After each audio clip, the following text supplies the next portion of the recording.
ഇതാണ് ആ വീഡിയോ.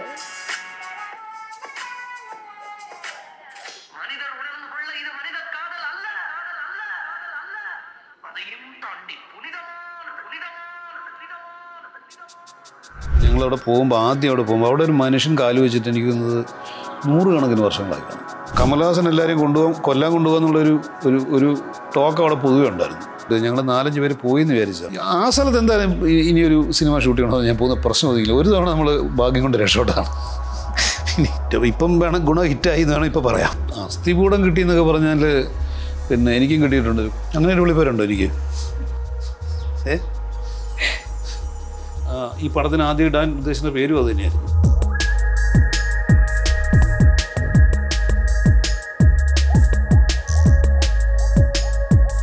ഇതിപ്പോൾ തമിഴ്നാട്ടിൽ മൊത്തം ഭയങ്കര ചർച്ചയാണ് ഗുണ സിനിമയും ഈ മഞ്ഞുമൽ ബോയ്സും. അപ്പോൾ സാറ് ആദ്യമായിട്ട് ചെയ്തൊരു തമിഴ് സിനിമ കൂടിയാണ് ഗുണ. ഇപ്പം ആലോചിക്കുമ്പോൾ എത്രത്തോളം അഡ്വഞ്ചറസ് ആയിരുന്നു ആ ഒരു ഷൂട്ടിംഗ് ലൊക്കേഷൻ? ഷൂട്ടിംഗ് ലൊക്കേഷൻ വളരെ ബുദ്ധിമുട്ടായിരുന്നു. അതിൻ്റെ അകത്ത് ഈ നമുക്ക് എന്താ പറയണ്ടേ, നമ്മുടെ ഒരു ജീവന് തന്നെ പലരുടെയും ഭീഷണി ഉണ്ടാകുന്ന രീതിയിലുള്ള ഒരു സ്ഥലമായിരുന്നു അത്. ഒട്ടും എളുപ്പമല്ലായിരുന്നു. കമൽ സാറാണോ ഇത് കണ്ടെത്തിയത്? പുള്ളി കമൽ സാറായിരുന്നു എൻ്റെ ഡയറക്ഷൻ്റെ മുഴുവൻ ജോലിയും ചെയ്ത പുള്ളിയായിരുന്നു. പുള്ളിക്ക് സന്താനഭാരതി പുള്ളിയുടെ ഒരു ഫ്രണ്ടാണ്, പുള്ളിയാണ് എൻ്റെ കൂടെ ഉണ്ടായിരുന്നെന്നുള്ളതല്ലാതെ അതിൻ്റെ ഐഡിയയും എക്സിക്യൂഷനൊക്കെ ചെയ്തത് കമൽഹാസൻ തന്നെയാണ്. അതെ, അപ്പം അദ്ദേഹമാണ് സ്ഥലം പോയി കണ്ടത്. എന്നെ കൊണ്ട് കാണിച്ചത് പുള്ളിയാണ്. ഡബിൾസ് കിച്ചൺ എന്ന് പറഞ്ഞ സ്ഥലം തന്നെയായിരുന്നു ആദ്യമായിട്ട് തന്നെ ഫിക്സ് ചെയ്തത് ഈ അതിൻ്റെ ഒരു ക്ലൈമാക്സിനോട്? അതാണ് ആദ്യം പോയി കണ്ട സ്ഥലം. അതിന് മുമ്പ് അവർ വേറെ കണ്ടിട്ടുണ്ടോ എനിക്കറിയാൻ വയ്യ. ഞാൻ ആദ്യം കണ്ട അതാണ്. അന്നപ്പോൾ പോയി കാണുമ്പോൾ എങ്ങനെയുണ്ടായിരുന്നു അവിടുത്തെ ഒരു അവസ്ഥ? ഈ ഗുണ കേവിലേക്ക് ഇറങ്ങാൻ പറ്റുന്നൊരു സാഹചര്യമായിരുന്നു? ഇല്ല, അതങ്ങനെ ആളുകൾ പോകുന്ന സ്ഥലമൊന്നും അല്ലായിരുന്നു. അത് ഈ പറഞ്ഞാൽ വളരെ വൈൽഡായിട്ടുള്ളൊരു സ്ഥലമാണ്. അങ്ങോട്ട് എത്തിപ്പെടുക എന്ന് പറയുന്നത് തന്നെ വളരെ ബുദ്ധിമുട്ടായിരുന്നു. കേവ്സിൻ്റെ കാര്യമല്ലേ പറഞ്ഞാൽ, അതിൻ്റെ അടുത്ത് വരെ പോലും. അപ്പോൾ അവിടെ അങ്ങനെ ആൾ സഞ്ചാരമുള്ള സ്ഥലമൊന്നും അല്ലായിരുന്നത്. അപ്പോൾ അവിടെ ഷൂട്ട് ചെയ്യണമെന്നാണ് അദ്ദേഹം തീരുമാനിച്ചത്. അപ്പോൾ അങ്ങനെ അതെല്ലാവർക്കും ആദ്യമൊക്കെ എല്ലാവർക്കും വലിയ എതിർപ്പായിരുന്നു. പ്രൊഡ്യൂസർക്കും എല്ലാവരും പറഞ്ഞു നടക്കില്ല എന്ന് പറയാം. എൻ്റെ അടുത്ത് ചോദിച്ചു നടക്കുമെന്ന് ചോദിച്ചു. ഞാൻ നടക്കാഴിയൊന്നുമില്ല, പക്ഷേ നല്ല ബുദ്ധിമുട്ടാണ്, നമ്മളതിന് വേണ്ട കാര്യങ്ങളൊക്കെ ചെയ്താൽ നടക്കാം എന്ന് പറഞ്ഞു. അപ്പോൾ പുള്ളി ചോദിച്ചു നിങ്ങളുണ്ടെങ്കിൽ നിങ്ങൾക്ക് ഓക്കെ ആണെങ്കിൽ, ക്യാമറാമാൻ ഓക്കെ ആണെങ്കിൽ നമുക്ക് ചെയ്യാമെന്ന് പറഞ്ഞു. ഞാൻ പറഞ്ഞു ഞാൻ ഓക്കെ ആണെന്ന് പറഞ്ഞു. അങ്ങനെയാണത് തുടങ്ങിയത്. അന്ന് അങ്ങോട്ടേക്ക് റോഡ് പോലും ഇല്ല. അപ്പോൾ സാർ എന്ത് ഇതിലാണെന്ന് ഇപ്പം അല്ല, ഇപ്പം കുറച്ചും കൂടിയൊക്കെ അങ്ങോട്ട് ഒരു ടൂറിസ്റ്റ് ഡെസ്റ്റിനേഷൻ പോലെ ആയിട്ടുണ്ട്. പക്ഷെ അന്ന് ഒട്ടും അങ്ങോട്ടൊരു ആക്സസ് ഇല്ലാത്തൊരു സ്ഥലത്താണല്ലോ. അപ്പോൾ ഞങ്ങൾ നടന്നാൽ പോയത്, എനിക്ക് ഓർമ്മയുണ്ട്. അത് കഴിഞ്ഞിട്ട് റോഡ് ഉണ്ടാക്കി എന്ന് പറഞ്ഞാൽ നമുക്ക് വണ്ടി പോകാനായിട്ട് കുറച്ചൊന്ന് ലെവലാക്കി അവിടെ ഇവിടെയൊക്കെ ഒന്ന്. അപ്പോൾ അന്നൊരു പിന്നെ എന്താ പറയണ്ട, ഒരു എർത്ത് മൂവർ പോലും ഇല്ലാത്ത, JCB പോലും ഇല്ലാതെ ഒന്നും ഇല്ലല്ലോ. അതൊക്കെ നമ്മൾ മാനുവലായിട്ടൊക്കെ തന്നെ ചെയ്യണം. അപ്പോൾ അങ്ങനെയൊക്കെയാണ് പിന്നെ അന്ന് ചെയ്തത്. തമിഴ്നാട് ഫോറസ്റ്റാണത്. അപ്പോൾ അവരുടെ അനുമതി, പെർമിഷൻ വാങ്ങിച്ച് അവരോടും കൂടെ ആലോചിച്ചിട്ടാണ് ഈ വഴി ഉണ്ടാക്കുകയും അത് പിന്നെ അതിന് ശേഷം ആ വഴി പൂർവ്വസ്ഥിതിയിലാക്കി കൊടുക്കുകയും ചെയ്യണം എന്നൊക്കെയായിരുന്നു കണ്ടീഷൻ. അങ്ങനെയൊക്കെ തന്നെയാണ് ചെയ്തത്. ഇപ്പം ഇന്നത്തെ കാലത്തെ പോലെയല്ല, അന്ന് ടെക്നോളജിയൊക്കെ ഭയങ്കര കുറവാണ്. അപ്പോൾ ഇത്ര വലിയ ലൈറ്റ് അല്ലെങ്കിൽ ഈ ജനറേറ്റർ പോലെയുള്ള വലിയ സംവിധാനങ്ങൾ, വലിയ ക്യാമറ, അങ്ങനെയുള്ള വലിയ എക്യുപ്മെൻറ്റ്സും വേണം. ഒപ്പം ഇത്രയും മാൻ ഫോഴ്സും അങ്ങോട്ട് പോകണം. വലിയൊരു റിസ്ക് അല്ലായിരുന്നു സത്യത്തിൽ? ഇതൊക്കെ അതിൻ്റെ ഒരു അപകടത്തിൻ്റെ ഭാഗങ്ങളായിരുന്നു. ഈ എക്യുപ്മെൻ്റ് എന്ന് പറഞ്ഞാൽ ഈ പറഞ്ഞ ക്യാമറ ഇപ്പം ഒക്കെ ഉള്ള പോലത്തെ വലിപ്പമൊക്കെ ഉള്ള ക്യാമറ ആയിരിക്കും. പക്ഷേ നമ്മളതിന് ഇത്രയുള്ളൊരു ചിപ്പ് കൊണ്ടുപോകുന്നതിന് പകരം കെട്ടുകണക്കിന് പിന്നെ ഫിലിം കൊണ്ടുപോകണം. പിന്നെ ജനറേറ്റർ മസ്റ്റാണ്. അതിൻ്റെ അത് കുറ്റാക്കുറ്റി ഇരുട്ടാണ്, ഒന്നും കാണാൻ വയ്യാത്ത സ്ഥലമാണ്. അപ്പോൾ ജനറേറ്റർ എന്ന് പറഞ്ഞാൽ ആ ഭാഗത്തേക്ക് എത്തുകയില്ല. അപ്പോൾ ഒരു ഏകദേശം ഒരു 500-600 മീറ്ററെങ്കിലും ദൂരെ ഇതിടാൻ പറ്റുള്ളൂ. അത്രയും ദൂരമൊന്നും നമുക്ക് പവർ വോൾട്ടേജിന് കിട്ടുകയില്ല. അപ്പോൾ പിന്നെ നമ്മുടെ കൂടെ ഉണ്ടായിരുന്ന ആളുകളും എല്ലാവരും കൂടെ കണ്ടുപിടിച്ചൊരു ചെറിയൊരു, അവിടെ എല്ലാം നിറച്ച് ഇങ്ങനെ ഈ എലിപ്പത്ത് പോലെ ഗുഹകളാണ്. അങ്ങനെ ഒരു സാധനത്തിൻ്റെ അതോടെ കയറി ഇറങ്ങി ഒരു 250-300 മീറ്റർ വരെയൊക്കെ ഷോർട്ട് കട്ട് കണ്ടുപിടിച്ച് അതിൻ്റെ അകത്തോടൊക്കെയാണ് കേബിളൊക്കെ എടുത്ത് ചെയ്തത്. ഈ ആദ്യമായിട്ട് യൂണിറ്റ് അംഗങ്ങളൊക്കെ ഈ സ്ഥലം വന്ന് കണ്ടപ്പോൾ അവരൊക്കെ ഓക്കെ ആയിരുന്നു? ഇവിടെ ആർക്കും ഓക്കെ അല്ലായിരുന്നു. ഞാൻ പറഞ്ഞില്ല, എൻ്റെ പ്രൊഡ്യൂസർ ഞാൻ ഈ പടം ചെയ്യുന്നില്ല എന്ന് പറഞ്ഞ് തിരിച്ചു പോയതാണ് ആദ്യം. യൂണിറ്റുകാരും അങ്ങനെയുള്ള ആളുകളും പറഞ്ഞു ഞങ്ങൾക്ക് ഇതിൻ്റെ അകത്ത് ഒരു ദിവസമൊക്കെ ആണെങ്കിൽ, ഒരു തവണയൊക്കെ ആണെങ്കിൽ നമുക്ക് എങ്ങനെയെങ്കിലും അഡ്ജസ്റ്റ് ചെയ്ത് ഇറങ്ങി, ദിവസം ഇറങ്ങുക എന്ന് പറഞ്ഞ പരിപാടി നടക്കുകയില്ലെന്ന് പറഞ്ഞു. പിന്നെ ഞാനും കൂടെ ചേർന്നിട്ട് അതിനൊരു ഫോർമുല ഉണ്ടാക്കി. അങ്ങനെയാണത് ചെയ്തത്. വർക്കിംഗ് അവേഴ്സ് കുറച്ചു, സാധനങ്ങൾ കൊണ്ടുപോകാനും തിരിച്ച് കൊണ്ടുവരാനുമുള്ള സമയം കൂടുതലെടുത്തു. ദിവസം 3-4 മണിക്കൂറൊക്കെയാണ് ഷൂട്ട് ചെയ്യാൻ പറ്റുന്നത്. 3 മണിക്കൂറൊക്കെ കഷ്ടിയാണ്. പിന്നെ അവർക്ക് അതിനുള്ള ഇൻസെൻറ്റീവ് നമ്മൾ കൂടുതൽ, പക്ഷെ അതുകൊണ്ട് കാര്യമില്ല. കൂടുതൽ പൈസ കിട്ടിയാലും ജീവൻ തന്നെയാണ്. എന്നാലും അങ്ങനെയൊക്കെ ചെയ്തത് കൊണ്ടൊക്കെ അവരുടെയൊക്കെ ഒരുപാട് ഒരു സഹകരണം കൊണ്ടാണ് അത് നടന്നത്. അല്ലാതെ ഇപ്പം 1-2 പേര് വിചാരിച്ചാൽ അല്ലെങ്കിൽ അങ്ങനെയൊന്നും ചെയ്യാൻ പറ്റില്ല. ഒരുപാട് പേര് സഹകരിക്കണം. അങ്ങനെയാണത് ഉണ്ടായത്. സാർ ഈ റോപ്പിലൊക്കെ കിടന്ന് ഷൂട്ട് ചെയ്തു എന്നൊക്കെ പറയുന്നത്, ഞാൻ റോപ്പിലൊന്നും കിടന്ന് ഷൂട്ട് ചെയ്തിട്ടില്ല. അതിൻ്റെ ഒന്നും ആവശ്യം അവിടെ വന്നിട്ടുമില്ല. റോപ്പിലൊക്കെ പിടിച്ച് ഇറങ്ങുകയൊക്കെ ചെയ്യേണ്ടി വരുന്നിട്ടുണ്ട് പലപ്പോഴും. അങ്ങനെ അല്ലെങ്കിൽ കയറാനും ഇറങ്ങാനൊക്കെ അങ്ങനെ അവിടെ വഴിയൊന്നുമില്ല. അങ്ങനെയൊക്കെ ചെയ്യേണ്ടി വന്നിട്ടുണ്ട്. ഞാൻ മാത്രമല്ല, പലരും ചെയ്തിട്ടുണ്ട്. പലർക്കും ചെയ്യേണ്ടി വന്നിട്ടുണ്ട്. പിന്നെ നമ്മൾ ഈ ആക്ച്വൽ ഷൂട്ട് നടക്കുന്ന സ്ഥലത്തേക്ക് ഏറ്റവും അത്യാവശ്യമുള്ളവർ മാത്രമേ പോകാറുണ്ടായിരുന്നുള്ളൂ. റോപ്പിൽ തൂങ്ങിക്കിടന്ന് ടാർസനായിട്ടൊന്നും ഞാൻ ഷൂട്ട് ചെയ്തിട്ടില്ല. എത്ര പേരുണ്ടായിരുന്നായിരിക്കും ആ ഒരു ക്രൂ മെമ്പേഴ്സായിട്ട്? അത് സാധാരണ ഒരു ഇപ്പോൾ ഉള്ളൊരു യൂണിറ്റ് പോലെ തന്നെയായിരുന്നു. പക്ഷേ ആക്ച്വൽ സ്ഥലത്തേക്ക് ഞങ്ങളൊരു 10-12 പേര് പിന്നെ പോകേണ്ടി വന്നിട്ടുള്ളൂ. അത് ചെയ്യാൻ പറ്റുള്ളൂ. അത് അത്രയും പേർക്ക് നിൽക്കാനുള്ള സ്ഥലം പോലും ഇവിടെ ഇല്ല. അതൊക്കെ എല്ലാം നോക്കണ്ടേ. ഈ അവിടെ പോയിട്ടുള്ളവരൊക്കെ അപ്പോൾ ഇതിന് ശേഷം ശിക്കാർ എന്ന് പറയുന്ന സിനിമയൊക്കെ അവിടെ ഷൂട്ട് ചെയ്യുമ്പോഴും മോഹൻലാൽ അടക്കമുള്ളവരോടെ ഈ സ്കെൽട്ടൺ അല്ലെങ്കിൽ അസ്ഥികൂടം ഈ കുരങ്ങിൻ്റെയോ മനുഷ്യൻ്റെയോ ഒക്കെ കണ്ടിട്ടുണ്ടെന്നൊക്കെ പറയുന്നുണ്ടായിരുന്നു. ഇതിനേക്കാളൊക്കെ വളരെ മുമ്പ് പോയ ഗുണ ടീം ആരെങ്കിലും അങ്ങനെ എന്തെങ്കിലും അവിടെ കണ്ടിട്ടില്ല? ഇല്ല, അത് മനുഷ്യൻ്റെ ഒന്നും അസ്ഥികൂടം കണ്ടു കാണാനൊന്നും ഒരു സാധ്യതയില്ല. അങ്ങനെ ആരെങ്കിലും പറഞ്ഞു ചുമ്മാ പറയുന്ന അങ്ങനെയുള്ള സ്ഥലത്തൊന്നും ആ പടമൊന്നും ഷൂട്ട് ചെയ്തിട്ടുമില്ല. ഷിക്കാറൊക്കെ എൻ്റെ ഏറ്റവും പുറത്തുള്ള ഏരിയയിലാണ് ചെയ്തത്. അങ്ങോട്ട് താഴോട്ടൊന്നും പോയിട്ടൊന്നുമില്ല. അത്ര അങ്ങനെ പ്രേതാലയമൊന്നും അല്ലത്. അത് ഫിസിക്കൽ ഡേഞ്ചറാണ് അവിടുത്തെ പ്രശ്നം. അത് നമ്മളൊരു കാല് തന്നെയാൽ വീണ 1000 അടി താഴോട്ടായിരിക്കും വീഴുന്നത്. അങ്ങനെയുള്ളൊരു സ്ഥലമാണ്, അത്രേ ഉള്ളൂ. അല്ലാതെ വേറെ പ്രശ്നങ്ങളൊന്നും അവിടെ ഇല്ല. ഈ ഗുണ ചിത്രീകരിക്കുമ്പോൾ ആ കേവ്സിനുള്ളിലാണ്, അത് ഈ 500 അടി താഴ്ചയിലാണോ ഷൂട്ട് ചെയ്തത്? അത് ഞാൻ പറഞ്ഞില്ലേ, അത് പല തരത്തിലുള്ള ടെറൈനാണ് അവിടെ. എല്ലാം ഇങ്ങനെ കുഴിയെന്ന് മാത്രം അർത്ഥമില്ല. പിന്നെ ഈ സ്ഥലത്തോട്ട് പോകാനുള്ള വഴികളൊക്കെയാണ് കൂടുതലും നമുക്ക് ഈ ദുഷ്കരം എന്ന് പറയുന്നത്. കുറച്ച് ഈ വീതിയുള്ള ഒരു 1000 അടി നേരെ ഉള്ളൊരു ക്ലിഫിൻ്റെ ഒരു സൈഡിൽ ഈ വീതിയുള്ള ഒരു സ്ഥലത്തൂടെയൊക്കെ വേണം നടന്നു പോകാൻ. അത് ചെറിയ ദൂരമൊന്നും അല്ല.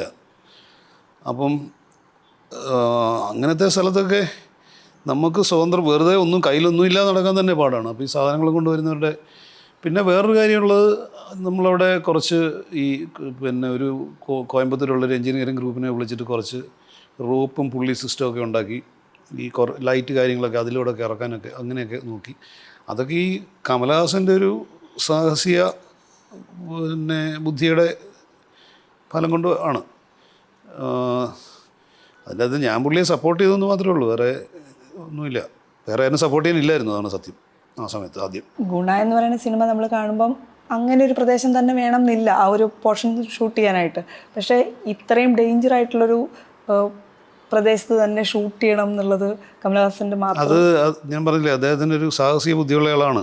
അപ്പോൾ അങ്ങനെയുള്ള ആളുകൾക്ക് അങ്ങനെ ഒരു ഒരു ഒരു കൊടുമുടി കാണുമ്പോൾ അത് കയറണം എന്ന് തോന്നുന്ന ആളുകളില്ലേ, അല്ലെങ്കിൽ അതിൻ്റെ മുകളിൽ കയറുന്ന ഇപ്പുറത്ത് നിന്നാൽ പോരെ എന്ന് തോന്നുന്നത് വേറൊരു ഭൂരിപക്ഷം ആളുകൾ ചിന്തിക്കുന്ന രീതി. പക്ഷേ പുള്ളി അങ്ങനെ ചിന്തിക്കാനല്ലാത്തതുകൊണ്ടായിരിക്കും അങ്ങനെ സംഭവിച്ചത്. ഞാനുമൊക്കെ അന്ന് വളരെ പ്രായക്കുറവാണ് എനിക്കും. അന്ന് നമ്മളൊക്കെ ആ രീതിയിലാണ് ചിന്തിച്ചത്. ഒരു ചലഞ്ച് ഏറ്റെടുക്കുക എന്ന് പറഞ്ഞാൽ പലർക്കും പിന്നെ ഒരു ത്രില്ലാണ്. അപ്പോൾ കമലഹാസനൊക്കെ അങ്ങനത്തെ വകുപ്പിൽപ്പെടുന്ന ആളുകളാണ്. അപ്പോൾ അതായിരിക്കും അതിൻ്റെ ഒരു കാരണം. ഇത്ര വലിയൊരു ഡേഞ്ചറസ് പ്ലേസിൽ ഷൂട്ട് ചെയ്തിട്ടും ആദ്യമൊക്കെ നമ്മൾ ഈ ആദ്യം എൻ്റെ ഒരു ഇൻട്രോ സീനിൽ കമലഹാസൻ ഇങ്ങനെ കറങ്ങി പോകുന്നൊരു സീനുണ്ട്. അതൊക്കെയാണ് ഇതിൽ കൂടുതൽ ചർച്ചയായിട്ടുണ്ടായിരുന്നത്. ഈ ഡെവിൾസ് കിച്ചൻ്റെ പേര് മാറിയപ്പോൾ പോലും ഈ ഗുണ കേവിലുള്ള ഇത്ര അപകടം നിറഞ്ഞ ഷൂട്ടിംഗ് ഒന്നും അത്ര ചർച്ചയായിട്ടുണ്ടായിരുന്നില്ല. അതവിടെ തമിഴ്നാട്ടിലൊക്കെ അന്നത്തെ കാലത്ത് കാറ്റ് കയറാത്തടുത്ത് കമലഹാസൻ ക്യാമറമായിട്ട് പോയി എന്നൊക്കെ പറഞ്ഞ് വാർത്തകളൊക്കെ ഉണ്ടായിരുന്നു അന്നും. ഇതെന്താണെന്ന് വെച്ചാൽ ഇതിൻ്റെ പ്രശ്നം, ഒരു സിനിമ അന്നത്തെ കാലത്ത് ഗുണ ഒരു ഹിറ്റ് പടമല്ല. അങ്ങനെയുള്ളൊരു പടത്തിനെ പറ്റി ആളുകൾ പിന്നെ നമ്മുടെ ആ സമയത്ത്, അതായത് പ്രസൻ്റ് എന്ന് പറയുന്ന സമയത്ത് വലിയ ചിന്തയൊന്നും കൊടുക്കുകയില്ല. ഇതിൻ്റെ കൂടെ റിലീസ് ചെയ്ത പടമാണ് ദളപതിയെ പറ്റി ഇപ്പോൾ ആരും സംസാരിക്കുക എന്താണെന്ന് ചോദിച്ചാൽ പിന്നെ അതിൻ്റെ അകത്ത് പറഞ്ഞ പോലെ പുതിയതായിട്ട് പറയാനൊന്നും ഇല്ലാഞ്ഞിട്ടായിരിക്കും. ഈ കാര്യങ്ങളൊന്നും അന്നാരും പറഞ്ഞിട്ടില്ല, ഏതാണ് ഗുണയുടെ കാര്യത്തിൽ. അപ്പം അത് ഹിറ്റ് ഇപ്പം വേണം ഗുണ ഹിറ്റായി എന്ന് വേണം ഇപ്പോൾ പറയാം. അതുകൊണ്ട് അത് ഓരോ ചില പടങ്ങൾ കുറച്ച് ഒരു സമയത്തായിരിക്കും അതിന് കൂടുതൽ പോപ്പുലാരിറ്റി ഉണ്ടാകുന്നത്. ചില സമയങ്ങളിൽ കുറേ കാലം കഴിഞ്ഞിട്ടായിരിക്കും. ഉദാഹരണത്തിന് മലയാളത്തിൽ തന്നെ എത്രയാണ് ഇപ്പോൾ പത്മരാജൻ്റെ സിനിമകളെ പറ്റി ആളുകൾ ഒരുപാട് ഘോഷിക്കാറുണ്ട്. പത്മരാജൻ്റെ പല സിനിമകളും ആ കാലത്ത് ഇപ്പോൾ ഘോഷിക്കപ്പെടുന്ന പല സിനിമകളും ആ കാലത്ത് ആളുകൾ പിന്നെ അങ്ങനെ കാര്യമായി ശ്രദ്ധിച്ച സിനിമകൾ പോലുമല്ല. അപ്പോൾ അത് സംഭവിക്കും. അതുപോലെ ചില സിനിമകൾ കാലത്തിന് അതീതമായിട്ട് നിൽക്കും. ചില സിനിമകൾ ആ ചെറിയൊരു കാലഘട്ടത്തേക്ക് വലിയ അതായത് ഒരു ഒരു ഒരു സ്ഫോടനം ഉണ്ടാക്കിയിട്ട് പിന്നെ അങ്ങ് ഇല്ലാതായി പോകും. അപ്പം സിനിമ മാത്രമല്ല എല്ലാ കാര്യത്തിലും അതുണ്ട്. അന്ന് അത് ഹിറ്റാവാതെ പോയതിൽ വിഷമം തോന്നിയ കാരണം ആദ്യത്തെ സിനിമയായിരുന്നു തമിഴിൽ. അങ്ങനെയൊന്നുമില്ല. ഞാൻ ധാരാളം സിനിമകൾ ചെയ്യുന്ന സമയമാണ്. എൻ്റെ പല സിനിമകളും ഹിറ്റായിട്ടൊന്നുമില്ല. അപ്പം ഹിറ്റാകാത്തതെന്ന് പറയുന്നത് നമുക്കൊരു പ്രശ്നമൊന്നുമില്ല. പക്ഷേ നമ്മളെടുത്ത ഒരു എഫേർട്ടിനനുസരിച്ചുള്ള പിന്നെ റിസൾട്ട് ചിലപ്പോൾ ഉണ്ടായി കാണുന്നില്ല എന്നൊരു തോന്നലുണ്ടായിരുന്നു. ഈ സിനിമ അങ്ങനെയാണോ കണ്ടപ്പോൾ ആദ്യം അങ്ങനെയാണോ തോന്നിയത്? കാരണം കമൽ സാർ ഒരുമിച്ച് ആദ്യം കാണുമ്പോൾ അത് ഞാനും കമൽ സാറും കൂടെ മാത്രമാണ് ഈ സിനിമയുടെ ആദ്യത്തെ പിന്നെ ഷോ കാണുന്നത്. ഞങ്ങൾ രണ്ട് മാത്രമേ ഉണ്ടായിരുന്നുള്ളൂ. ഡയറക്ടർ പോലും ഇല്ലായിരുന്നു. അതിൻ്റെ പുള്ളി എന്നെ വീട്ടിലൊക്കെ വിളിച്ചുകൊണ്ടിട്ട് വളരെ ഹാപ്പി ആയിട്ട് എൻ്റെ അടുത്ത് ചോദിച്ചു എന്താണ് നിങ്ങൾക്ക് വേണമെന്ന് എന്ത് തോന്നുന്നു എന്ന് ചോദിച്ചാൽ ഞാൻ പറഞ്ഞു ഇങ്ങനെ നമ്മൾ ഇത്രയും കഷ്ടപ്പെട്ട സ്ഥിതിക്ക് കുറച്ച് കൊണ്ടായിരുന്നേ കൊള്ളായിരുന്നു പറഞ്ഞു. അത് പുള്ളിക്ക് പക്ഷേ അങ്ങനെയല്ല പറഞ്ഞത്. പുള്ളി ഭയങ്കര ഹാപ്പിയായിരുന്നു. പുള്ളി ഭയങ്കര ഹാപ്പിയായിരുന്നു. പുള്ളി ഇപ്പോഴും ഹാപ്പിയാണ്. പുള്ളി ആ പടത്തിനെ പറ്റി എന്നും ഹാപ്പിയാണ്. ഈ അന്ന് സാറ് സംസാരിക്കുമ്പോൾ പറഞ്ഞിരുന്നു ഈ ക്യാമറ ഞാൻ ഹാപ്പി അല്ലെന്നല്ല ഞാൻ പറഞ്ഞത്. അതായത് നമ്മുടെ ഇൻപുട്ട് ഔട്ട്പുട്ട് റേഷ്യോ ഉണ്ടല്ലോ. നമ്മൾ കുറേ ഇടുമ്പം 10 ഇട്ടിട്ട് 5 കിട്ടുന്നതും 6 ഇട്ടിട്ട് 4 കിട്ടുന്നത് ഏതാ ലാഭം എന്ന് ചോദിച്ചാൽ ഞാൻ 6 ഇട്ടിട്ട് 4 കിട്ടുന്ന ലാഭം എന്ന് പറയുന്ന ഞാൻ. അതുകൊണ്ടാണ് ഞാൻ പറഞ്ഞത്. ആ സെറ്റിൽ ആർക്കെങ്കിലും അപകടം പറ്റിയിട്ടുണ്ടോ? കാരണം ഇത്ര വലിയൊരു എല്ലാവർക്കും തട്ടുമുട്ടുമൊക്കെ കിട്ടിയിട്ടുണ്ട്. വലിയ സീരിയസ് ആയിട്ടൊന്നും പറ്റിയിട്ടില്ല. എനിക്കും ഉണ്ടായിട്ടുണ്ട്, പലർക്കും ഉണ്ടായിട്ടുണ്ട്. ആ ഒരു സ്പേസിലേക്ക് ഇറങ്ങുമ്പോഴാണോ കാലിന് അപകടം പറ്റിയത്? അതെയോ അല്ലല്ല, നമ്മൾ 2-3 ദിവസം കഴിയുമ്പോഴത്തേക്ക് ഈ ആവശ്യത്തിൽ കൂടുതൽ കോൺഫിഡൻസ് കൂടും. അപ്പോൾ അങ്ങനെ ഉണ്ടായത്. ഞാനൊരു കയറെ പിടിച്ച് ഓടി ഇറങ്ങിയതാണ്. അല്ലാതെ എൻ്റെ കുറ്റം കൊണ്ട് തന്നെ സംഭവിച്ചത്. അത് കാല് നന്നായിട്ട് പ്രശ്നമുണ്ടായി. പിന്നെ അവിടെ വെച്ച് നമുക്കൊന്നും അത് പോയി. അത് എനിക്കൊരു കുറേ നാളത്തെ ചികിത്സ വേണ്ടി വന്നു അതിനൊന്നും. ഈ കരികില കൂനയൊക്കെ ഉള്ളതുകൊണ്ട് ആരും തീപ്പെട്ടി ഉരയ്ക്കരുത് അങ്ങനത്തെ കുറേ അല്ല, അങ്ങനെയല്ല. കരിയിലെ കൂനയുള്ളതുകൊണ്ടെന്നല്ല ഞാൻ ഉദ്ദേശിച്ചത്. അതായത് ഞങ്ങളവിടെ പോകുമ്പോൾ ആദ്യം അവിടെ പോകുമ്പോൾ അവിടെ ഒരു മനുഷ്യൻ കാല് വെച്ചിട്ട് എനിക്ക് തോന്നുന്നത് 100 കണക്കിന് വർഷങ്ങളായി കാണും. എന്നുവെച്ചാൽ അതുപോലെ പിന്നെ ഈ അടിഞ്ഞുകൂടി ഇങ്ങനെ ചീഞ്ഞ ഇല ഇങ്ങനെ കാലി ചവിട്ടി നമ്മൾ മുട്ട് വരെ താന്നു പോകുന്നു. അപ്പോൾ നമ്മൾ ചവിട്ടുമ്പോൾ ഈ കുഴി ഉണ്ടാകാൻ പറ്റുന്ന ഗ്യാസ് മീത്തേൻ ഗ്യാസ് ഇങ്ങനെ വരുമായിരുന്നു. അപ്പോൾ മീത്തേൻ ഗ്യാസ് എന്ന് പറഞ്ഞാൽ കത്തുന്നതാണത്. അപ്പം ആരും ഒരാൾ വെളിച്ചത്തിന് വേണ്ടിയിട്ട് ഒരു ലൈറ്റർ കത്തിക്കുകയോ ഏതാണ്ട് ഇങ്ങനെ ചെയ്തു. അപ്പം എനിക്കിപ്പോഴും ഓർമ്മയുണ്ട്, കമലഹാസനോടൊന്ന് ഒച്ചത്തിൽ വിളിച്ച് പറയുന്നത് ആരും തീപ്പൊട്ടി എറിക്കരുത്, ലൈറ്റർ കത്തിക്കരുത്, മീത്തേൻ്റെ മണമാണെന്ന്. പുള്ളിക്ക് ഇങ്ങനത്തെ കാര്യങ്ങളൊക്കെ അറിയാവുന്ന ആളാണ്. അപ്പം അങ്ങനെ ഒരു സംഭവം ഉണ്ടായി. കാരണം അത് ചിലപ്പോൾ തീ പിടിച്ചിരുന്നെങ്കിൽ അത് ഭയങ്കരമായിട്ട് കത്തിയേനെ. കത്തുക പറഞ്ഞാൽ അത് ഇലയല്ല കത്തുന്നത്, ഈ ഗ്യാസാണ് കത്തുന്നത്. അപ്പോൾ അത് നമ്മുടെ കുക്കിംഗ് ഗ്യാസ് പോലെയാണ്. അങ്ങനത്തെ ഒരു മാർഷ് ഗ്യാസ് എന്നൊക്കെ പറയുമല്ലോ, അതാണ് മീത്തേൻ.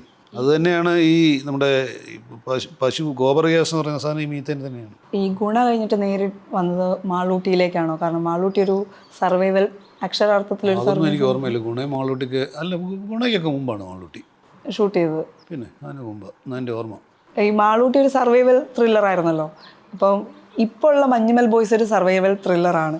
പക്ഷേ സാർ ഒരു സർവൈവൽ ത്രില്ലർ ഷൂട്ട് ചെയ്തിട്ടാണ്. എനിക്ക് മാളൂട്ടിയുടെ എനിക്കത് അങ്ങനെ വലിയ ഇമ്പ്രസീവായിട്ട് അന്നും തോന്നിയിട്ടില്ല, ഇന്നും തോന്നിയിട്ടില്ല. ചില കാര്യങ്ങളൊക്കെ ഓക്കെ ആണെങ്കിലും അതിൻ്റെ നമുക്ക് ഈ സർവൈവൽ ത്രില്ലർ എന്നൊക്കെ പറഞ്ഞാൽ അതിനകത്ത് ഡ്രാമ ഇല്ലെങ്കിൽ അതുകൊണ്ട് ഇഫക്റ്റൊന്നും ഉണ്ടാകില്ല. അപ്പം മാളൂട്ടിയിൽ ഡ്രാമ അല്ലെങ്കിൽ ഇമോഷൻ ഉണ്ടാകാമായിരുന്ന പല സ്ഥലങ്ങളിലും അതില്ല എന്നുള്ള അഭിപ്രായക്കാരനാണ് ഞാൻ അന്നും ഇന്നും.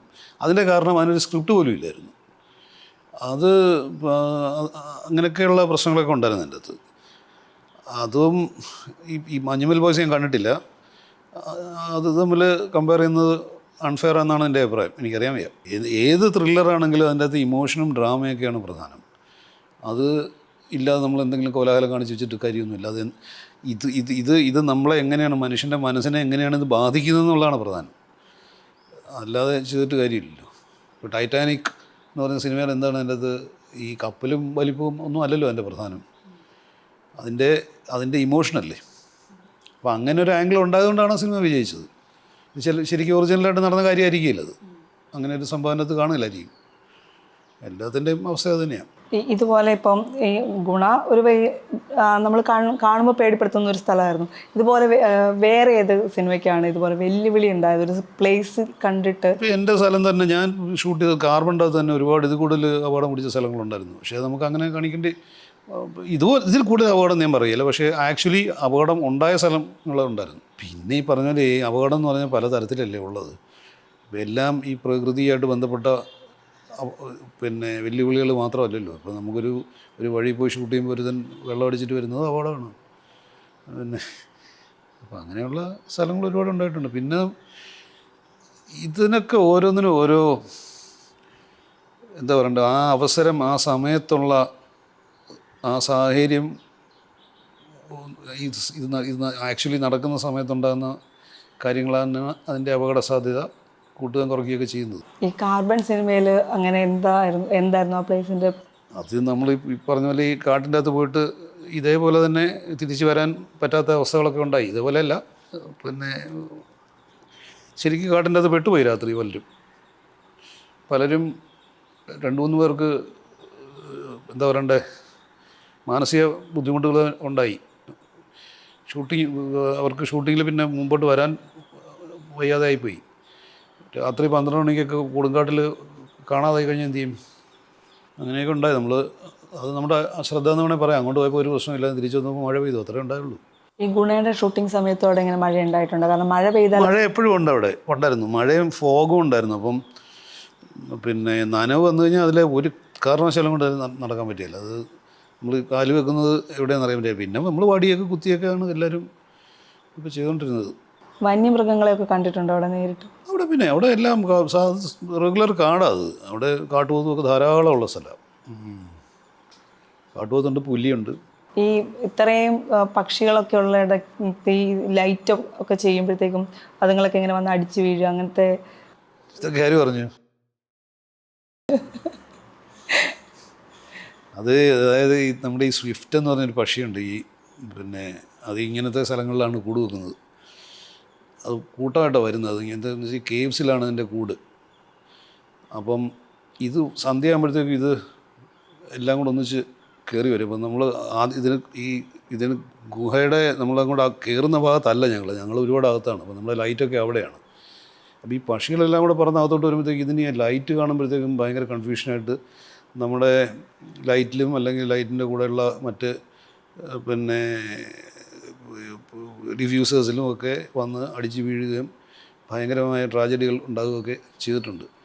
അപ്പോൾ അത് ആദ്യത്തെ ദിവസം കഴിഞ്ഞപ്പോൾ ഞങ്ങളതിന് കരുതലെടുത്ത് ഞങ്ങൾ ആ സമയമാകുമ്പോൾ ലൈറ്റൊക്കെ ഓഫ് ചെയ്ത് പിന്നെ അതിന് മുമ്പേ തന്നെ കയറിപ്പോൾ അത് ഇതുകൊണ്ട് മാത്രമല്ല. അപ്പോൾ ഞങ്ങൾക്ക് ഞങ്ങളുടെ അപകടം മനസ്സിലായി. ഞങ്ങൾ ഈ സന്ധ്യ ആകുന്നവരവിടെ നിൽക്കുക എന്ന് പറയുന്നത് വൻ കുഴപ്പമാണെന്നുള്ളതിലും നമുക്ക് മനസ്സിലായി.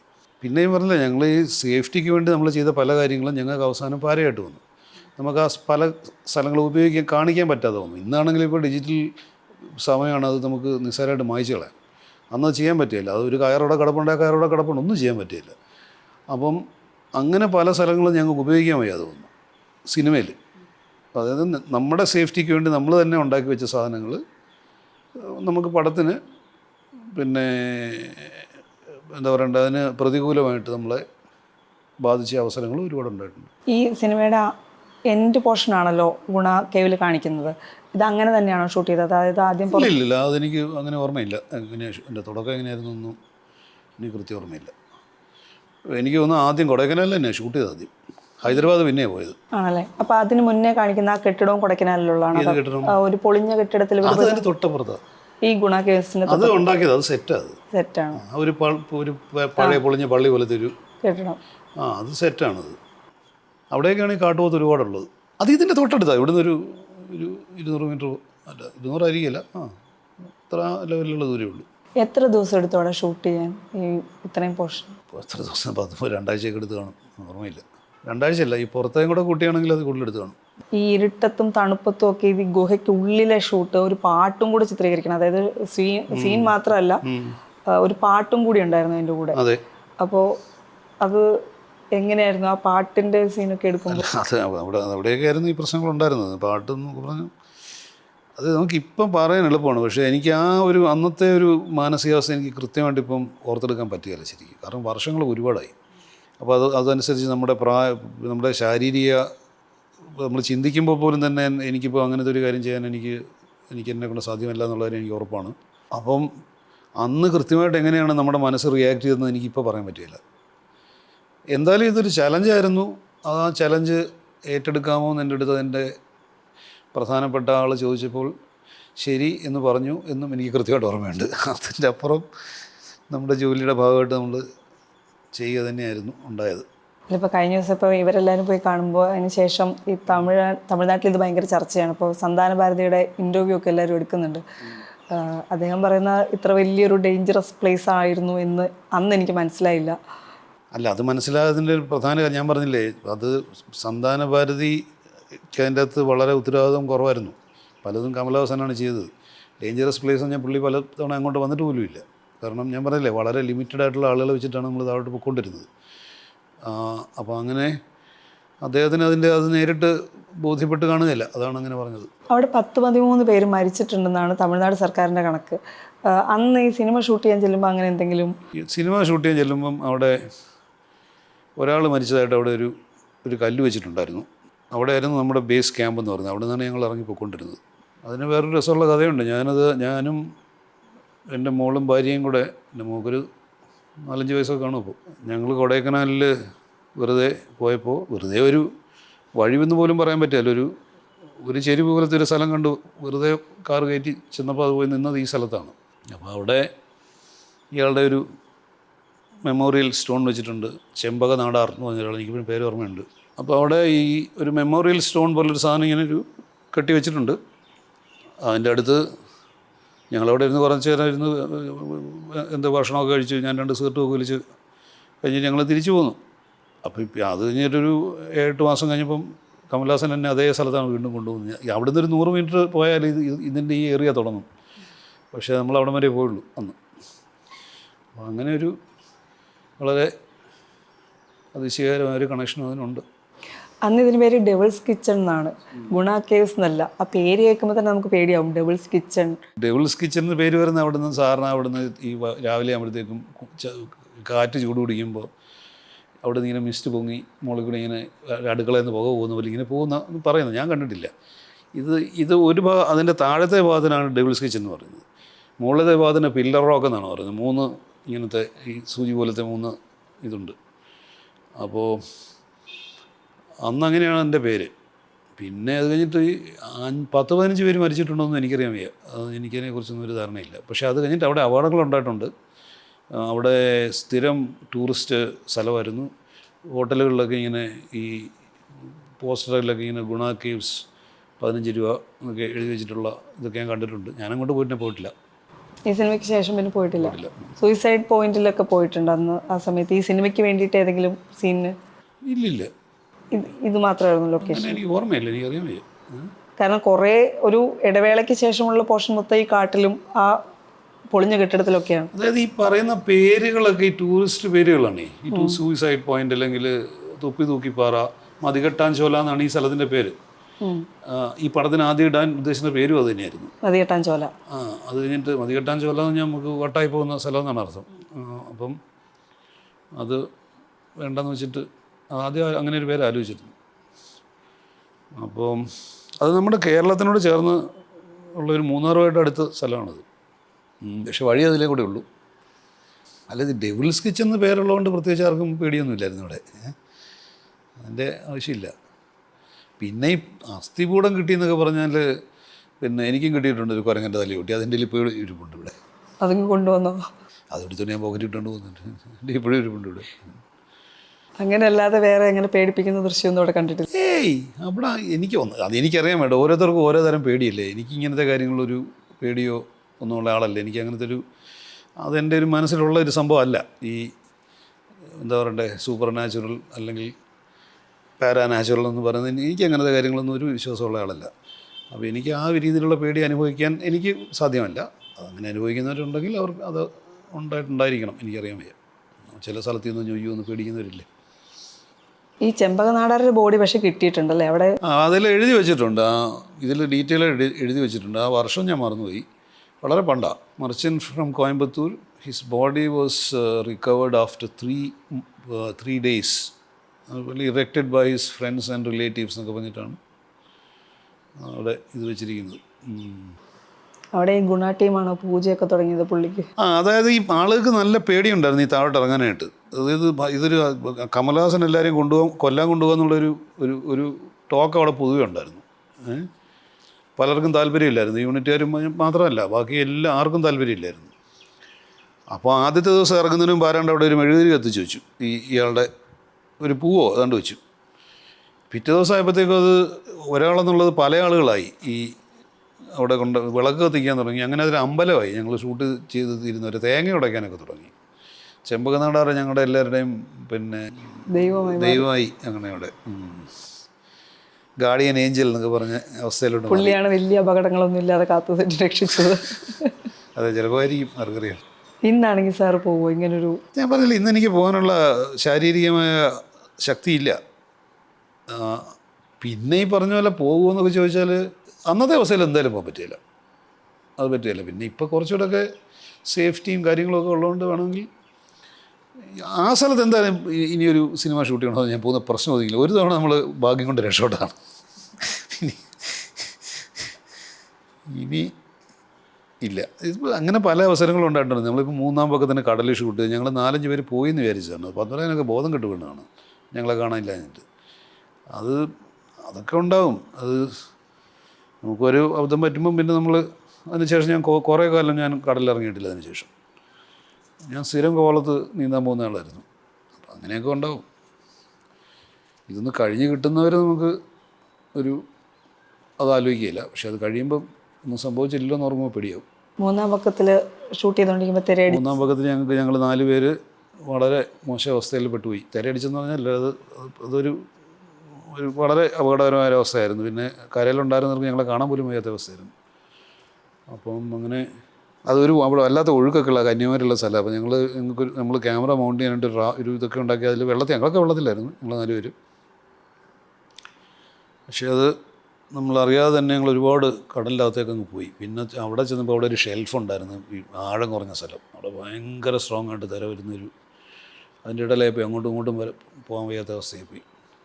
പിന്നെ ഒരു ബോട്ട് വന്ന് ഞങ്ങളെ രക്ഷപ്പെടുത്താനായിട്ട് വന്നു. ഒരു കയറിട്ട് തന്ന് ആ കയറ് ഞങ്ങൾക്ക് എടുക്കാൻ പറ്റിയില്ല. ആ കയറ് ബോട്ടിൻ്റെ പ്രൊപ്പല്ലറിൽ കുരുങ്ങി ബോട്ട് നിന്ന് പോയി. പിന്നെ ഈ ബോട്ട് നമ്മുടെ മേത്തോട്ട് വന്ന് വീഴുക എന്നുള്ള അവസ്ഥയായി. അങ്ങനെയൊക്കെ വളരെ മോശമായ അവസ്ഥയായിരുന്നു അത്. അതൊക്കെ സംഭവിക്കും. എത്ര ഷൂട്ടിങ്ങിനിടയിൽ എത്ര പേര് മലയാള സിനിമയിൽ മരിച്ചിട്ടുണ്ടെന്ന് അറിയുമോ? നമ്മളാരും ഇത് ഓർക്കാറില്ല. ക്യാമറാമാൻ കാറിൽ നിന്ന് വീണ് മരിച്ചിട്ടുണ്ട്. പിന്നെ എത്ര പേർക്ക് അപകടം പറ്റിയിരിക്കുന്നു, എത്രയോ പേര് മരിച്ചിരിക്കുന്നു. ഷൂട്ടിങ് നമ്മൾ വിചാരിക്കുന്നത് നമ്മളിപ്പോൾ ഓർക്കാറില്ലെന്നേ ഉള്ളൂ. ഇപ്പം പലരും ഇതിൻ്റെ റിസ്ക് ഒന്നും മനസ്സിലാക്കാതെയൊക്കെ വെറുതെ ചെറിയ ഒരു റിസ്ക്കും ഇല്ല, അങ്ങനത്തെ നമുക്ക് കണ്ടാൽ തോന്നുന്നില്ല. ഒരു ഫ്ലാഗ് പോളിൻ്റെ മുകളിലൊരു കയറ് കെട്ടണമെന്ന് ഒരാൾ കയറുന്നു, ഫ്ലാഗ് പോൾ ഒടിഞ്ഞ് വീഴുന്നു, വയറ്റത്ത് കുത്തി കയറി മരിക്കുന്നു. ഇതൊക്കെ നമ്മുടെ ഈ അടുത്ത കാലത്ത് ഉണ്ടായ സംഭവങ്ങളാണ്. അങ്ങനെയൊക്കെ എത്രയോ പേർക്ക് അപകടം ഉണ്ടാകും. അതിനൊന്നും ഇപ്പോൾ നമ്മുടെ സിനിമയിലൊന്നും അങ്ങനത്തെ കാര്യങ്ങൾ ഒഴിവാക്കാൻ വേണ്ടിയുള്ള യാതൊരു സന്നാഹങ്ങളും ഇല്ല. പലരും ഭാഗ്യം കൊണ്ട് രക്ഷപ്പെടുന്നതാണ് പലയിടത്തും. ഞാൻ പറഞ്ഞ വലിയ അപകടകരമായ സ്ഥലങ്ങളൊന്നുമല്ല. ഫൈറ്റേഴ്സ് എത്ര പേര് അപകടം പറ്റുന്നു. അപകടം നമുക്ക് മുമ്പിൽ കാണാൻ പറ്റുമെങ്കിൽ നമുക്ക് ശ്രദ്ധിക്കാം. അത് കാണാം. ഈ ഗുണയുടെ കാര്യത്തിലൊക്കെ അങ്ങനെ നമുക്ക് ശ്രദ്ധിക്കാൻ പറ്റിയിട്ടുണ്ട്. ആ സിനിമയിലാണോ സാറിന് കമ്മ്യൂണിസ്റ്റ് ക്യാമറാമാൻ എന്നുള്ള പേര് വന്നത്, വിളിപ്പേര് വന്നത്? അങ്ങനെ ഒരു വിളിപ്പേരുണ്ടോ എനിക്ക്? എനിക്കറിയാൻ വയ്യ. ആ സിനിമയിൽ അങ്ങനെ വന്നത് എനിക്കറിയാൻ വയ്യ. എല്ലാവർക്കും ഈ ക്രൂ മെമ്പേഴ്സിന് ഭക്ഷണം എത്തിക്കുന്നതുമായി ബന്ധപ്പെട്ട് എന്തെങ്കിലും തർക്കമോ അങ്ങനെ എന്തെങ്കിലും? അതൊക്കെ സ്ഥിരം ഉണ്ടാകുന്ന കാര്യമല്ലേ. അത് ആ പടത്തിൽ മാത്രമല്ല, അത് എല്ലാ പടത്തിലും ഉണ്ടാവും. അത് ഞാൻ പറഞ്ഞില്ലേ, ഇത് നമ്മളൊരാളുടെയോ 2 പേരുടെയോ അല്ലെ ഒരു ചെറിയൊരു ഗ്രൂപ്പിൻ്റെയോ പ്രയത്നം കൊണ്ടൊന്നും ഇതൊന്നും ഉണ്ടാകുകയില്ല. ഇതിപ്പം നമ്മൾ പറയുന്ന പോലെയാണ്. ഇതിപ്പം ഒരു സിനിമയുടെ ക്യാപിറ്റൽ എന്ന് പറയുന്നത് അതിൻ്റെ കഥയും സംവിധായകനുമാണെങ്കിൽ അതിൻ്റെ ലേബർ ഫോഴ്സ് എന്ന് പറയുന്നത് ഇപ്പം അത് മാർക്സിസമാണത്. ഇത് ലേബറാണ് ക്യാപിറ്റലും. ഏതാണ് പ്രധാനം? ക്യാപിറ്റലിസ്റ്റുകൾ പറയും ക്യാപിറ്റലാണ് പ്രധാനമെന്ന്, തൊഴിലാളികൾ പറയും ലേബറാണ് പ്രധാനമെന്ന്. രണ്ടും പ്രധാനമാണ്. അപ്പോൾ ഒന്നിനെ മാറ്റി നിർത്തിയിട്ട് മറ്റേ ചെയ്യാൻ പറ്റില്ല. ഈ ലേബർ ഇല്ലെങ്കിൽ സിനിമ ഉണ്ടാകുകയില്ല. അതൊരു പ്രോഡക്റ്റ് ഉണ്ടാക്കുന്ന ഏത് പ്രോഡക്റ്റ് പോലെയും തന്നെയാണ്. നമ്മൾ എന്താ പറയേണ്ട, ഒരു ഫാക്ടറിയിൽ ഒരു സാധനം ഉണ്ടാക്കുന്ന പോലെ തന്നെയാണിത്. അതിന് വ്യത്യാസമൊന്നുമില്ല. അതിന് ഇപ്പോൾ കമ്മ്യൂണിസ്റ്റെന്നോ നക്സലൈറ്റ് എന്നോ വിളിച്ചാൽ എനിക്ക് പ്രശ്നമൊന്നുമില്ല. നമ്മുടെ ജില്ലയിലും കുഴപ്പമില്ല.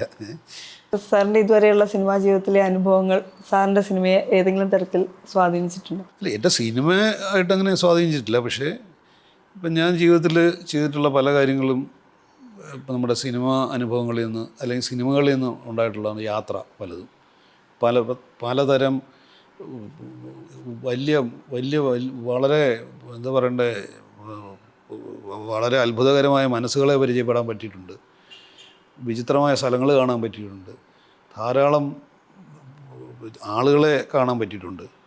ഇതൊക്കെ എനിക്ക് സാധ്യമായത് ഒരു 95% സിനിമ കൊണ്ടായിരിക്കും. സിനിമയ്ക്ക് വേണ്ടിയുള്ള യാത്രകളിലാണ്, അല്ലെങ്കിൽ അതിനുവേണ്ടിയുള്ള പിന്നെ ഇപ്പം അതിനുവേണ്ടിയുള്ള പ്രയത്നങ്ങളിലാണ് ഇതൊക്കെ സംഭവിച്ചിട്ടുള്ളത്. ഇപ്പം ആളുകളുടെ കാര്യം പറഞ്ഞാൽ എത്രയോ മഹാന്മാരെ നമുക്ക് അടുത്ത് പരിചയപ്പെടാൻ സാധിച്ചിട്ടുണ്ട്. ഞാൻ എൻ്റെ കാര്യമാണ് പറയുന്നത്. അതെല്ലാം പലതും സിനിമ കൊണ്ട് മാത്രമാണ്. പിന്നെ അപ്പോൾ അങ്ങനെയുള്ള അനുഭവങ്ങൾ നമുക്ക് കിട്ടുമ്പോൾ അത് തീർച്ചയായിട്ടും നമ്മുടെ ജീവിതത്തിനെയും ഫിലോസഫിയൊക്കെ ബാധിക്കും. നമുക്ക് ബാധിക്കുന്നില്ല, അത് നമ്മുടെ ജീവിതത്തിനെയും ഫിലോസഫിയൊക്കെ അത് രൂപപ്പെടുത്തും. അതുപോലെ തന്നെ അങ്ങനെ രൂപപ്പെടുത്തുമ്പോൾ നമ്മുടെ സ്വഭാവത്തിനും നമ്മുടെ കാഴ്ചപ്പാടിനുമൊക്കെ ചിലപ്പോൾ അതനുസരിച്ചുള്ള വ്യത്യാസങ്ങൾ ഉണ്ടായിന്ന് വരും. അപ്പം എൻ്റെ അടുത്ത് ചോദിച്ചാൽ എനിക്ക് സിനിമ വളരെ പ്രധാനപ്പെട്ട ഒരു ഓക്യുപ്പേഷൻ തന്നെയായിരുന്നു എന്ന് വേണം പറയാൻ. ആയിരുന്നു എന്ന് പറയാൻ ഇനിയും ചിലപ്പോൾ അങ്ങനെ ആയിരിക്കും. എനിക്കിപ്പം ഉടനെ അടുത്തൊരു സിനിമയെ പറ്റി ആലോചിക്കാൻ ഉള്ളൊരു സാഹചര്യം എനിക്കിപ്പോൾ ഇല്ല. എനിക്ക് അതിനോടുള്ളൊരു വലിയ പിന്നെ എന്താ പറയണ്ടേ ആസക്തിയും എനിക്കിപ്പം അത് ഉണ്ടാവണം. നമുക്കൊരു വിശപ്പുണ്ടെങ്കിലല്ലേ നമുക്ക് പിന്നെ എനിക്കപ്പോൾ അങ്ങനെ തോന്നുന്നില്ല ഇപ്പോൾ. അത് എൻ്റെ പ്രായത്തിൻ്റെയും എൻ്റെ എനിക്ക് മറ്റു കാര്യങ്ങളുള്ള താല്പര്യത്തിൻ്റെ ആധിക്യം കൊണ്ടുമൊക്കെ ആയിരിക്കും ചിലപ്പോൾ. അപ്പോൾ അത് മാറ്റിവെച്ചാൽ സിനിമ നമ്മുടെ കാഴ്ചപ്പാടുകൾ, എൻ്റെ കാഴ്ചപ്പാടുകളെയും എൻ്റെ അനുഭവങ്ങളെയും പിന്നെ ഒക്കെ ഒരുപാട് സ്വാധീനിച്ചിട്ടുണ്ട്. അതാണ് എൻ്റെ ഉത്തരം. കാർബൺ നമ്മൾ നോക്കുമ്പോൾ അതൊരു നിധി തേടിയുള്ള ഒരാളുടെ യാത്രയാണ്. സാറിപ്പം സാറിൻ്റെ അടുത്ത സിനിമയ്ക്കായുള്ള ഒരു യാത്രയിലാണോ? അല്ല, ഞാൻ യാത്ര ചെയ്യുന്ന സിനിമയ്ക്ക് വേണ്ടിയോ പുസ്തകം എഴുതാനോ ഒന്നുമല്ല. ഞാൻ സ്ഥലങ്ങൾ കാണാൻ വേണ്ടി പോകുന്നതാണ്. ഞാൻ ഈ പറഞ്ഞ പ്രദേശത്തുങ്ങളൊന്നും ഞാൻ പോയിട്ടില്ല. അപ്പം അങ്ങനെ പോകാത്ത സ്ഥലങ്ങൾ മാത്രമേ ഞാൻ പോകുള്ളൂ. പോയിട്ടുള്ള സ്ഥലങ്ങൾ ഞാൻ പോകാറില്ല. സിനിമയ്ക്ക് വേണ്ടി പോയിട്ടുള്ള സ്ഥലങ്ങളിൽ പോലും പോകാറില്ല. നമുക്കൊരു പിടിയില്ലാത്ത സ്ഥലങ്ങൾ ഇന്ത്യക്കകത്ത്. എനിക്ക് വിദേശത്ത് പോകാൻ വലിയ താല്പര്യമൊന്നുമില്ല. നമ്മുടെ ഇന്ത്യയിൽ തന്നെ നമുക്ക് ഒരു പിടി ഇല്ലാത്ത എത്രയോ സ്ഥലങ്ങളുണ്ട്. അതിനുവേണ്ടി മാത്രമാണ്, അല്ലാതെ വേറെ ഉദ്ദേശമൊന്നുമില്ല എൻ്റെ ഇത്. ഇങ്ങനെ പോകുന്ന യാത്രയിൽ നിന്ന് കിട്ടുന്ന എന്തെങ്കിലും ത്രെഡ് സിനിമയാവും? ആകുമായിരിക്കും, എനിക്ക് അറിഞ്ഞുകൂടാ. പക്ഷേ ഞാൻ അങ്ങനെ ഒരുപാട് സിനിമയൊന്നും ചെയ്തിട്ടുള്ള ആളല്ലല്ലോ. ഞാൻ ആ പടെ പിന്നെ 3 സിനിമ ചെയ്തിട്ടുള്ളൂ. ഒരു സിനിമ, ആദ്യത്തെ സിനിമ എനിക്കിങ്ങനെ MT സാറിനെ പോലുള്ള ആളെ എഴുതി കയ്യിലോട്ട് തന്ന സിനിമയാണ്. അപ്പം അതിലൊന്നും എൻ്റെ അനുഭവങ്ങൾക്കൊന്നും വലിയ ആ സിനിമയുടെ ലൊക്കേഷൻ കാണാൻ വേണ്ടി പോയത് എന്നെ സംബന്ധിച്ചുള്ള വലിയ അനുഭവമാണ്. ഞാൻ ഒറ്റയ്ക്കാണ് പോയത്, പിന്നെ ജയ്സൽമേറിൽ. അപ്പോൾ അങ്ങനെ എനിക്കിപ്പോഴും ഒറ്റയ്ക്ക് യാത്ര ചെയ്യാൻ ഇഷ്ടമാണ്. പിന്നെ എനിക്കെപ്പോഴും ഇങ്ങനെ കൂടെ ഒരാൾ വേണമെന്നില്ല. അപ്പോൾ എല്ലാവരുടെയും സ്വഭാവം അതായിക്കണമെന്നില്ല. നമ്മൾ പിന്നെ സിനിമയ്ക്ക് കഥ ഉണ്ടാക്കാൻ വേണ്ടിയൊന്നും അല്ല ഞാൻ യാത്ര ചെയ്യുന്നത്. ഇപ്പോൾ എപ്പിസോഡ് ഉണ്ടാക്കാൻ വേണ്ടി യാത്ര ചെയ്യുന്നതെന്ന് പറഞ്ഞാലല്ല ഇത്. സിനിമയ്ക്കുള്ള കഥകൾ ലോകത്ത് എത്രയോ ഉണ്ട്. നമുക്ക് കഥ ഇല്ലാത്തതുകൊണ്ടല്ലല്ലോ സിനിമ ഉണ്ടാകുന്നത്. ആ കഥ എങ്ങനെ സിനിമയാക്കണമെന്ന് അറിയാൻ വയ്യാത്തതുകൊണ്ടാണ്.